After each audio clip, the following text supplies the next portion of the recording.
Hello everyone. তো আজকে রাতে আমরা একটা মুভি দেখার প্ল্যান করেছিলাম, তার জন্যই সব প্রিপারেশন এখন চলছে, দেখতেই পাচ্ছ তোমরা। এই যে এখন এলইডি স্ট্রিপ লাগানো হচ্ছে। এলইডি স্ট্রিপটা জ্বালানোর পর রুমের লুকটাই চেঞ্জ হয়ে গেছিলো, যেটা তোমরা পরে ভিডিওতে দেখতে পাবে। তবে স্ট্রিপটা লাগানোর জন্য একটু স্ট্রাগল করতে হয়েছিল। এখন বেডটা গুছিয়ে নিয়ে টেবিল দিয়ে ল্যাপটপটাকে প্লেস করব বেডের উপর। আর সিনেমা দেখার সময় পপকর্ন আর কোল্ড ড্রিঙ্ক না হলে সিনেমা দেখার মজাটাই ইনকমপ্লিট থেকে যায়। তো এখন আমি পপকর্ন ঢেলে নিলাম বাটিতে, আর এই যে কোল্ড ড্রিঙ্কস ঢেলে নিচ্ছি।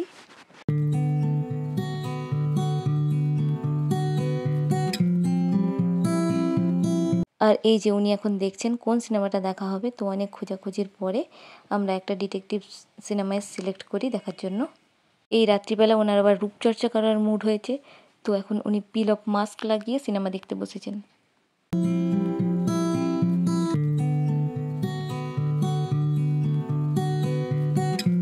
আর এই যে কোল্ড ড্রিঙ্কসের গ্লাস দুটো নিয়ে আমরা একটু ঢং করছিলাম এখানে।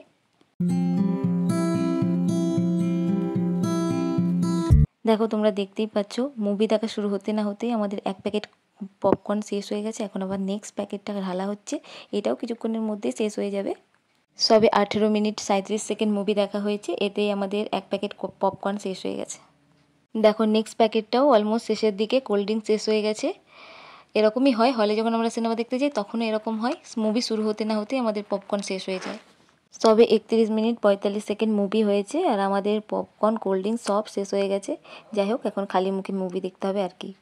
আর এই যে পপকর্ন কোল্ড ড্রিঙ্ক শেষ করে উনি এখন ঘুমিয়ে পড়েছেন। আমাদের মুভি ডেট এখানেই শেষ হয়ে গেল। যাই হোক, কি আর করা যাবে। এখন এখানে আমি একা একাই মুভি দেখছিলাম। কিছুক্ষণ একা একা মুভি দেখার পর আমারও খুব ঘুম পাচ্ছিল, তো আমি পুরো মুভিটা শেষ না করেই ঘুমিয়ে পড়েছিলাম। সেটা আবার পরের দিন কন্টিনিউ করি। আর এভাবেই আমাদের মুভি নাইট গেল। I'll see you in next video. By.